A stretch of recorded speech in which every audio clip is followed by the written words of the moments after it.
नमस्कार साथियों, आप सभी का स्वागत है मेरे यूट्यूब चैनल पर सरोकार करियर इंस्टीट्यूट। आज हम लोग सॉल्व करने वाले हैं चैप्टर नंबर 2 क्लास 9 तो गणित मंजरी हमारी नई बुक आई है, उसके हम चैप्टर 2 को कम्प्लीटली आज डिफाइन करेंगे यहाँ पर। तो उसको सॉल्व करने से पहले उसकी जो कुछ टर्मिनोलॉजी होती हैं वो आपको पता होना चाहिए।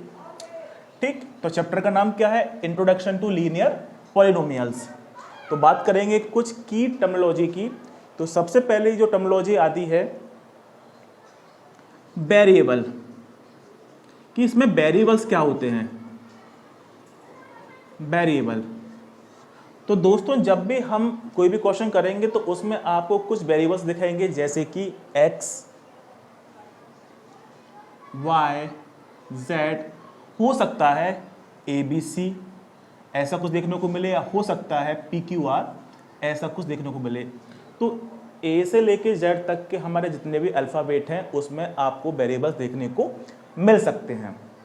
दूसरा जो हमारा की टर्मिनोलॉजी आता है उसको बोलते हैं हम लोग कोफिशिएंट। क्या बोलते हैं? कोफिशिएंट। कोफिशिएंट क्या होता है इसमें? कोफिशिएंट होता है एक न्यूमेरिकल नंबर जो किसी के मल्टीपल में हो सकता है, किसी वेरिएबल के मल्टीपल में हो सकता है। जैसे कि 5x 7y minus 8z 11p। तो यहां पर अगर बात करूंगा कि कोफिशिएंट क्या है, तो यहां पर x का कोफिशिएंट हो जाएगा 5, y का कोफिशिएंट हो जाएगा 7 और z का कोफिशिएंट हो जाएगा -8 एंड p का कोफिशिएंट हो जाएगा 11। तो इसको बोलेंगे हम लोग कोफिशिएंट। तो पहला हो गया वेरिएबल, सेकंड हो गया कोफिशिएंट। अब थर्ड जो हमारा आता है वो होती है डिग्री। डिग्री, अब यहां पर हम डिग्री को कैसे डिफाइन करेंगे? तो जो डिग्री होता है वो होती है highest power of the polynomial. क्या होती है? Highest power of the polynomial.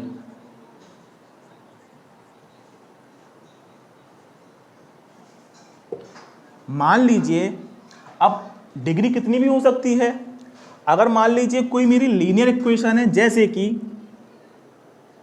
2x + 5, ए को लिख लेते हैं हम लोग 3x² - 7x + 2। तो दोस्तों यहां पर इस पहली वाली पॉलिनोमियल में मुझे x की कितनी पावर दिख रही है? मैक्सिमम कुछ नहीं है तो 1 मान लेंगे। तो यहां पे हो जाएगी लीनियर, यानी फर्स्ट ओनली 1। और यहां कितनी हो जाएगी? ये मेरी क्वाड्रेटिक इक्वेशन है, यानी x की मैक्सिमम पावर, हाईएस्ट पावर कितनी दिख रही है? 2। तो जिसमें पावर 1 होती है उसको बोलते हैं हम लोग लीनियर। क्या बोलते हैं? लीनियर। और जिसमें मैक्सिमम पावर 2 होती है उसको बोलते हैं क्वाड्रेटिक। क्वाड्रेटिक। थर्ड ले लेते हैं हम लोग x की पावर 3, इसको बोलेंगे क्यूबिक। जिसकी पावर 1 है उसको बोलेंगे लीनियर, जिसकी पावर 2 होती है उसको बोलेंगे क्वाड्रेटिक, और जिसकी पावर 3 होती है उसको बोलते हैं क्यूबिक। तो ये हमारे क्या होते हैं? पॉलिनोमियल होते हैं जिनकी हम हाईएस्ट पावर दिखाते हैं। ये हमारी डिग्री आ गई। इसके बाद हमारी नेक्स्ट टर्मिनोलॉजी आती है, वो है कांस्टेंट। तो कांस्टेंट के नंबर क्या होता है ये तो आपको अच्छे से मालूम होगा। कांस्टेंट, अब कांस्टेंट नंबर कुछ भी हो सकता है, -2, 4, 9, -6, ये सब क्या है? हमारे कांस्टेंट नंबर। तो ये सभी क्या हमारे यहाँ पे टर्मिनोलॉजी है। चलिए अब बात करते हैं एक्सरसाइज 2.1 की। तो एक्सरसाइज 2.1 हमारी क्या है? क्या पूछा गया है आपसे? Find the degrees of the following polynomials, यानी आपको गिवन पॉलिनोमियल्स की डिग्री निकालनी है। और डिग्री निकालने के लिए आपको रूल पता होना चाहिए। रूल क्या होता है? Highest power of the polynomial. फिर से रिपीट कर देता हूं, डिग्री निकालने के लिए हमें पॉलिनोमियल की हाईएस्ट पावर देखनी होगी, ये हमारा रूल है। तो आइए इनको सॉल्व करते हैं। सबसे पहला क्वेश्चन क्या है? 2x² minus 5x plus 3। तो इसमें आपको डिग्री बतानी है, तो इसकी डिग्री कितनी हो जाएगी? आप खुद देख सकते हैं, इस वेरिएबल में इस x में हाईएस्ट पावर कितनी दिख रही है? 2 दिख रही है, तो यही हमारी इसकी डिग्री हो जाएगी। चलिए सेकंड वाला सॉल्व करते हैं। y की पावर 3 प्लस 2y माइनस 1, इस पॉलिनोमियल में हाईएस्ट पावर आपको कितनी दिख रही है? हाईएस्ट पावर 3 है, तो यही हमारी डिग्री हो जाएगी। इसकी डिग्री है इसकी 3। थर्ड क्वेश्चन में, अब थर्ड क्वेश्चन में कोई वेरिएबल नहीं है और मैंने बताया था डिग्री देखने के लिए हम लोग पॉलिनोमियल की हाईएस्ट पावर ही देखते हैं। जब इसमें कोई पॉलिनोमियल है नहीं, ओनली क्या लिखा हुआ है? -9, इसको मैं -9 बोल दूं या -9 x की पावर 0 बोल दूं, एक ही बात है। x की पावर 0 मतलब होता है 1। हम किसी भी वेरिएबल पे अगर पावर 0 लगा देते हैं तो वो बन जाता है 1। तो -9 इंटू एक्स, तो इसकी हाईएस्ट पावर कितनी है? 0 है। यानी जब इसके साथ में कोई वेरिएबल है ही नहीं तो उसकी डिग्री कितनी हो जाएगी? उसकी डिग्री हो जाएगी 0। अब लास्ट क्वेश्चन इसका 4z माइनस 3, तो यहां पर आपको डिग्री इजीली दिख रही होगी। यहां मेरा वेरिएबल हो गया z और इसकी हाईएस्ट पावर कितनी है? 1, तो मेरी डिग्री भी कितनी हो जाएगी? डिग्री भी 1 हो जाएगी। यही मेरा आंसर है। चलिए क्वेश्चन नंबर 2 सॉल्व करते हैं हम लोग। क्वेश्चन नंबर 2 क्या है? Evaluate the polynomial expressions, find the value of p of t is equal to 7t² minus 4t plus 6 for the given values of the variable. यानी आपको गिवन वैल्यू क्या है? At t is equal to -3 पर आपको इस polynomial की value निकालनी है। तो चलिए पॉलिनोमियल लिखते हैं। p of t is equal to p of t is equal to 7t² minus 4t plus 6, और वैल्यू किस फाइंड करनी है हमें? At t is equal to -3 पे इसकी वैल्यू फाइंड करनी है। तो चलिए पुट करते हैं वैल्यू। 7t², t की वैल्यू कितनी है? -3 का होल स्क्वायर, फिर माइनस 4t, t की वैल्यू फिर पुट करेंगे -3, जहां जहां t है वहां वहां -3 पुट कर देंगे, प्लस 6। चलिए सॉल्व करते हैं। 7 जैसा है वैसा रहेगा, इनटू ब्रैकेट का मतलब क्या होता है? मल्टीप्लाई। -3 का स्क्वायर 9 हो जाएगा, माइनस 4 इंटू -3, 4 3 ज़ा 12।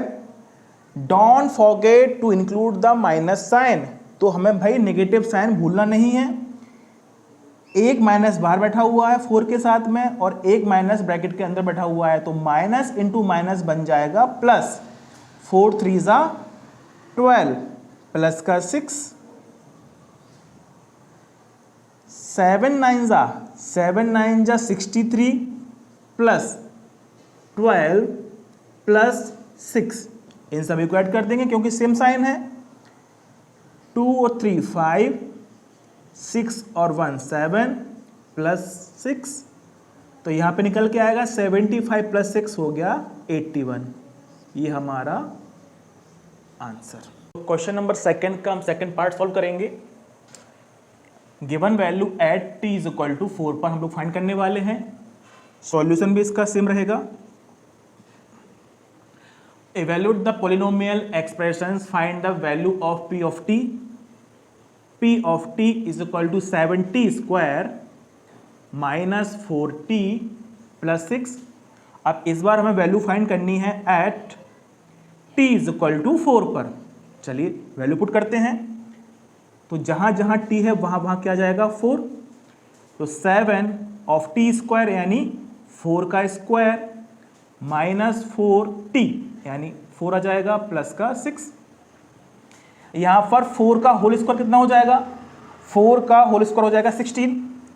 7 इंटू 16 माइनस 4 इंटू 4, ब्रैकेट का मतलब मल्टीप्लाई, 4 इंटू 4 हो गया मेरा 16 प्लस 6, और यहाँ पे 16 7 जा कितना होता है, 16 7 जा होता है 112 माइनस 16 प्लस 6, चलिए तो 112 प्लस 6 सेम साइन वाले ऐड होंगे तो बन जाएगा 118 माइनस 16, और 118 में से 16 को माइनस करेंगे तो निकल के आएगा 102, ये मेरा आंसर।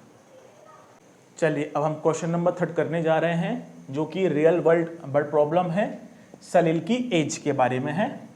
तो क्वेश्चन क्या है हमारा, the present age of Salil's mother is 3 times Salil's present age, यानी सलील की जो भी एज है उसका 3 टाइम्स उसकी मदर की एज है।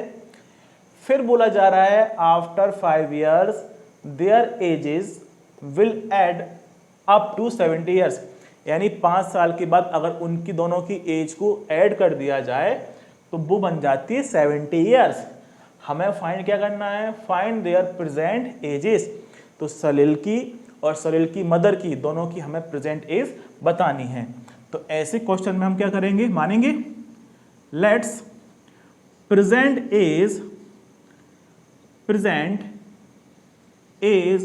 ऑफ सलील, चलो भाई हमने सलील की एज मान ली, प्रेजेंट एज ऑफ सलील मान लिया भाई x ईयर है, हमें नहीं पता कितने साल का है वो, x ईयर का है, और प्रेजेंट एज मान लेते हैं। यहां बोला गया था present age of Salil mother is 3 times, अगर हमने सलील की प्रेजेंट एज x ईयर मान ली तो उसकी मदर की एज कितनी है, 3 टाइम्स, यानी x का 3 टाइम हो जाएगा यहां पे वेरिएबल्स। तो present age of Salil's mother वो हो जाएगा x का 3 टाइम्स यानी 3x ईयर। यहां तक हमारा क्वेश्चन हो गया है। देखिए 3 टाइम्स सलील प्रेजेंट एज। अब बोल रहा है आफ्टर 5 years, तो 5 years के बाद क्या होगा, अगर मान लीजिए अभी प्रेजेंट एज किसी की 10 years है तो 5 years के बाद क्या हो जाएगा, 15 years का हो जाएगा।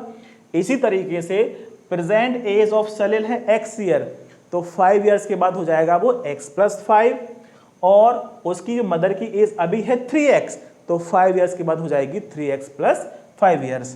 तो लिखते हैं आफ्टर 5 years, आफ्टर 5 years, तो 5 साल के बाद एज ऑफ सलील वो हो जाएगी x प्लस 5 ईयर। ठीक है, ये हो गई सलील की एज, 5 साल के बाद हो जाएगी x प्लस 5, और उसकी मदर की एज क्या हो जाएगी 3x प्लस 5। तो एज ऑफ सलील मदर वो हो जाएगी, प्रेजेंट थी 3x, तो 5 साल के बाद हो जाएगी 3x प्लस 5 ईयर। ये हमारे पास कंडीशन आ चुकी है। अब क्या बोल रहा है, तो 5 साल के बाद their ages will be add up to 7 years, अगर 5 साल के बाद इन दोनों एज को हम ऐड कर दें तो वो किसकी इक्वल होगी, 70 की। तो अकॉर्डिंग टू क्वेश्चन, तो क्वेश्चन के अकॉर्डिंग हम सॉल्व करेंगे। तो क्वेश्चन के अकॉर्डिंग 5 साल के बाद दोनों की एज को ऐड कर देंगे। तो according to question sum their ages, sum their ages, तो उन दोनों की एज को ऐड कर देंगे, सम देयर एजेस। तो पहला आ गया हमारा x प्लस 5, और दूसरा क्या है हमारा 3x प्लस 5, और ये किसके इक्वल होगा, 70 ईयर्स के। 5 साल के बाद दोनों की एज को ऐड करते हैं तो 70 ईयर्स के इक्वल हो जाएगा। तो देखिए 3x प्लस x ये बनेगा आपका 4x, 5 प्लस 5 ये बनेगा आपका 10 इक्वल टू 70, 10 वहां जाएगा तो माइनस का हो जाएगा, 4x इक्वल टू 70 माइनस 10, तो 4x इक्वल टू बनेगा 60। यहाँ 4 मल्टीप्लाई में, यहाँ चल के डिवाइड में हो जाएगा। मैं बाकी क्वेश्चन यहाँ कर रहा हूँ। तो 4x इक्वल टू 60, तो x इक्वल टू हो जाएगा 60/4। चलिए 4 से डिवाइड करेंगे 60 को, तो 15 4 जा 60, यानी आपका x इक्वल टू आ गया 15। यानी प्रेजेंट एज ऑफ सलील। तो सलील की हमने प्रेजेंट एज कितनी मानी थी? x years. तो x की वैल्यू आ गई है, और उसकी मदर की एज कितनी थी? 3x। तो 3x कितना निकल के आएगा? 3 × 15 यानी 45। तो हेंस यहाँ पे क्या बोल सकते हैं? हम बोल सकते हैं तो फाइंड देयर प्रेजेंट एज, यानी उसके यानी present age of Salil. Hence बोल सकते हैं हम, hence present age of Salil वो निकल के आई है 15 ईयर्स, यानी 15 साल का है सलील, और उसकी जो मदर है वो 3x। तो present age of Salil mother, present age of Salil mother वो कितना निकल के आया है? 45 ईयर्स, यानी इसकी जो माँ है वो 45 ईयर्स की है और सलील 15 ईयर्स का है। चलिए तो इसका फोर्थ क्वेश्चन करते हैं। फोर्थ क्वेश्चन क्या है? नंबर प्रॉपर्टीज प्रॉब्लम है, यानी नंबर बेस्ड प्रॉब्लम है। तो जिसका क्वेश्चन है the difference between two positive integer is 63। इसने बोला है कि भाई जो दो इंटीजर्स हैं उनके बीच का डिफरेंस 63 है। The ratio of two integers, जो दो रेशियो हैं उनका, सॉरी दो इंटीजर्स हैं उनका रेशियो कितना गिवन है? 2:5। Find the two integers. तो ऐसी प्रॉब्लम को हम सॉल्व कैसे करते हैं जरा देखिए आप। सॉल्यूशन, अच्छा हमें फाइंड करना है दो इंटीजर, है ना, टू इंटीजर्स फाइंड करने हैं। तो लेट्स मानते हैं, लेट्स माना कि two integers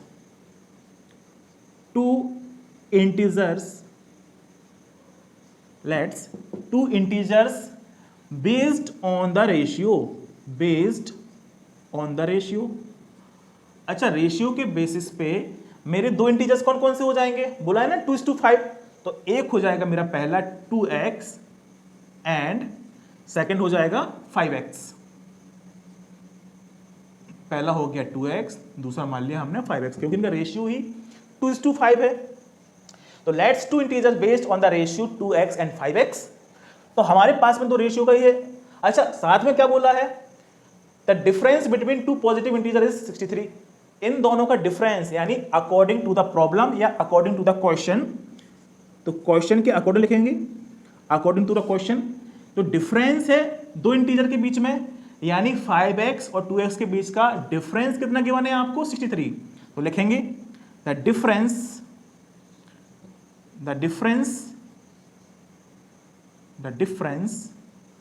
between two integers कितना हो जाएगा? बड़े वाले इंटीजर्स में से छोटा वाला इंटीजर माइनस करेंगे, 5x - 2x is equal to हो जाएगा 63। चलिए बताइए यहां पे 5x में से 2x जाएगा तो कितना बचेगा? ये रहेगा 3x is equal to 63। 3 multiply में वहां जाके डिवाइड में हो जाएगा, x is equal to 63 divided by 3। 3 से 63 को डिवाइड कर देंगे, 3 बन जा 3 और यहां से 3 2 जा 6 और 3 बन जा 3, यानी मेरा x इक्वल टू आ गया 21। तो मेरे इंटीजर्स क्या हो जाएंगे? 2x और 5x। तो यहां चल के हम लोग इसका फाइनल आंसर लिख देते हैं। तो मेरे आंसर हो जाएंगे 2x एंड 5x। तो फर्स्ट इंटीजर कितना हो जाएगा? फर्स्ट इंटीजर हो जाएगा 2x, यानी 2x यानी 2 × 21, 2 × 21 ये हो गया 42। 2 1 जा 2, 2 2 जा 4। और सेकंड इंटीजर क्या आएगा हमारा? And second integer will be second integer कितना है मेरा 5x, तो 5x यानी 5 इंटू 21, जो कि निकल के आएगा यहाँ से 21 5 105, यानी 105, ये मेरा सेकेंड इंटीजर होगा। ये हमारी क्या है, दोनों इंटीजर्स की वैल्यूज हैं। चलिए तो क्वेश्चन नंबर 5 इसका सॉल्व करते हैं। क्वेश्चन नंबर 5 है क्या, आइडेंटिफाई द कांस्टेंट टर्म, आपको कांस्टेंट टर्म बतानी है। Find the constant term in the given polynomial expression, आपके सामने एक्सप्रेशन गिवन है 9x की power 5 plus 5 into x square minus 8x minus का 10। तो आपके सामने ये पॉलिनोमियल गिवन है, आपको इसमें से ढूंढना है कांस्टेंट टर्म, आपको बतानी है कांस्टेंट टर्म, कांस्टेंट टर्म। अच्छा, कांस्टेंट टर्म होती क्या है, कांस्टेंट टर्म वो टर्म होती है जो विदाउट वेरिएबल रहती है।